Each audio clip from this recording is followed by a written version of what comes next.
fucking love him, and I know that Usyk is supposed to fight Joshua. I mean, who knows what's going to happen now, because Usyk is literally fighting the Russians in Ukraine. Oh, I know. I mean, him, Lomachenko, Vladimir, Vitaly Klitschko, all of them. Yeah. God bless those guys. God bless them. That's amazing. It's crazy. It's incredible. Those are real warriors. Fuck yeah. I mean, they didn't hesitate.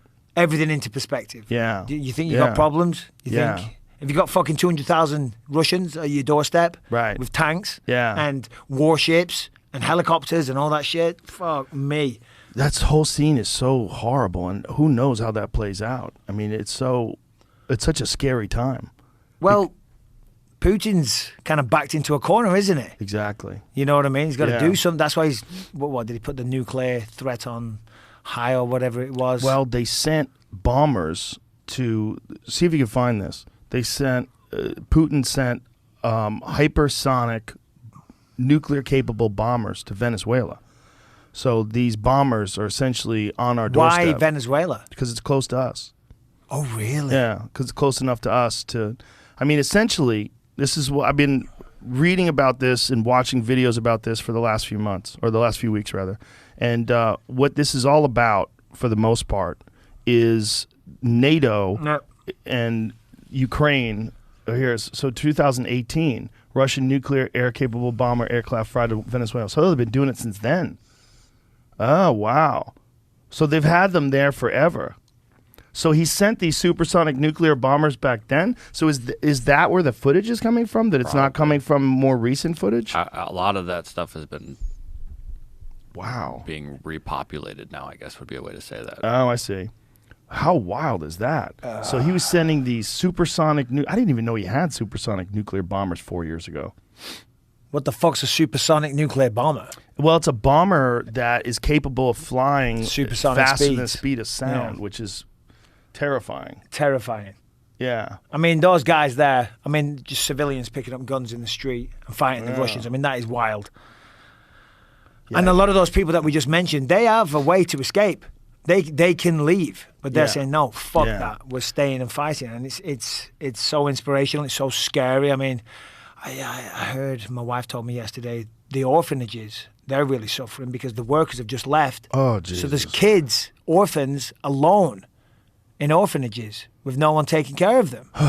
Do you know what I mean? It's so messed up. In this day and age, it's just crazy. Oh, man.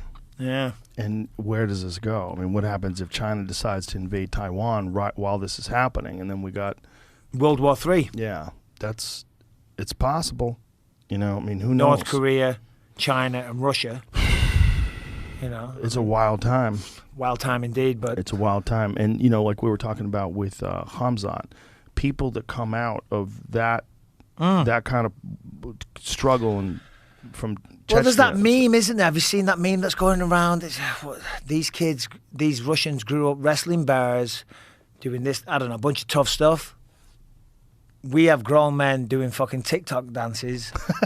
We're going to set this. Hold on, let me find it. My mate sent it to me. I think there's enough savages in America that you know, kind of balances out. No, for sure, absolutely. But there's a lot of pussies Russia here. has soldiers who box trees and wrestle bears, and kids taught weapon handling in schools. We've got grown men dancing on TikTok and men who are scared of telling their girlfriends that they're out at the pub. I think we'll sit this one out. But it's fucking true. It's true. It's true, but I think what the terrifying thing is, if it all comes down to nuclear war, the toughness does not. It doesn't matter. Doesn't mean anything. It doesn't matter. But that's what's scary is, like, if someone's willing to shoot missiles into apartment buildings and do the shit that Putin's already done in Ukraine, where's the line? Like, where is he willing to draw the line? Well, that's it. Yeah. You know, because he's posturing. Well, not posturing, but with all the nuclear stuff, I think he's posturing because the Ukrainians, from what I hear, are doing a pretty good job. You know, fighting them off. Yeah. I mean, there's a lot of people dying, of course, on both sides, I believe. But I'm sure. If he can't go in and take out Ukraine, it's not going to look good on the world stage, is it? No. So therefore, it backs him into a corner. I was also reading or watching a video, rather, where this guy who lives in Ukraine was talking about how there's a secondary problem that happened from the government handing out all these military weapons to everybody. Is that a lot of criminals got these weapons. So now robberies are going up and all sorts of other crimes are going up. Like they haven't got enough problems at the exactly. moment without that as well. Yeah, Oh, God. it's horrific, man. The whole thing is chaos. Puts things into perspective. No, it really does. Yeah. As I said before, you think you've got real issues, real problems. It all pales in significance. Everybody kind of forgot about COVID. Yeah. I mean, no, you're right. Even the State of the Union address, the president, no one there was really? wearing a mask. No one wore a mask. They stopped wearing masks. A few weeks ago in England, everything's done. Yeah. Like, literally no restrictions whatsoever. Yeah. No. Whatsoever. Yeah. So that's good.